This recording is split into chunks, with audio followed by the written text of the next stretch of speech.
नमस्कार, स्वागत है आपका उत्तराखंड खबरनामा न्यूज़ में। सफाई कर्मचारियों की मांगों को लेकर राज्य सफाई कर्मचारी आयोग के उपाध्यक्ष अजय राजौर ने कहा कि सफाई कर्मचारियों के सेवानिवृत्त और मृत्यु हो जाने के बाद जो पद मृत घोषित हो रहे थे वे जल्द पुनर्जीवित किए जाएंगे। इसके अलावा खाली पड़े संविदा और स्वच्छता समिति में कार्यरत सभी कर्मचारियों की सेवा जिनकी 10 वर्ष हो चुकी है, उन कर्मचारियों को भी नियमित करने पर सहमति बनी है।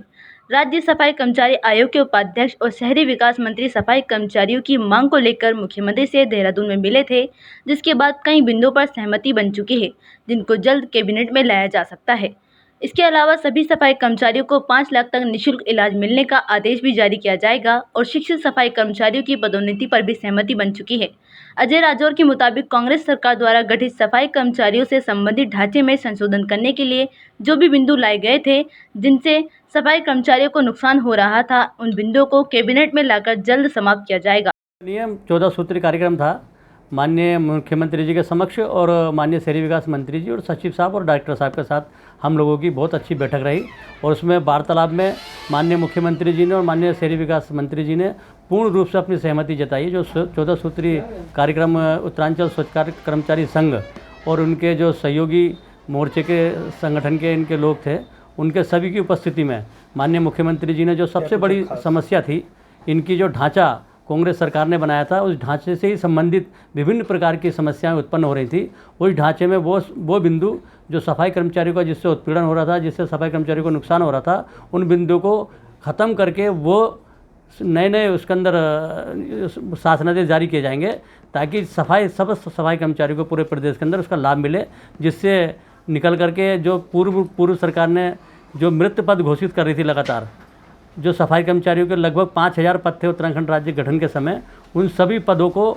पुनर्जीवित करने का शासनादेश इस प्रदेश के अंदर बन रहा है। और कैबिनेट का मामला है, क्योंकि कैबिनेट के अंदर माननीय मुख्यमंत्री ने दिशा निर्देश भी दिए हैं, जो मामले कैबिनेट स्तर के हैं उसे तुरंत कैबिनेट के अंदर लेकर के आएँ और उसके लिए उस कैबिनेट के बाद जो अतिरिक्त जो अन्य जो इनकी समस्याएँ हैं उसके लिए जल्दी से जल्दी शासनादेश निर्गत करने के दिशा निर्देश दिए हैं। नई नियुक्तियों पर देखिए, जो पद 2000 लगभग इनके पद मृत घोषित हो गए हैं, उनको पुनर्जीवित करने के पश्चात जो सफाई कर्मचारी, संविदा कर्मचारी हैं, हमारे स्वच्छता समिति के कर्मचारी हैं, जिन्होंने अपनी सेवाएं 10 वर्ष तक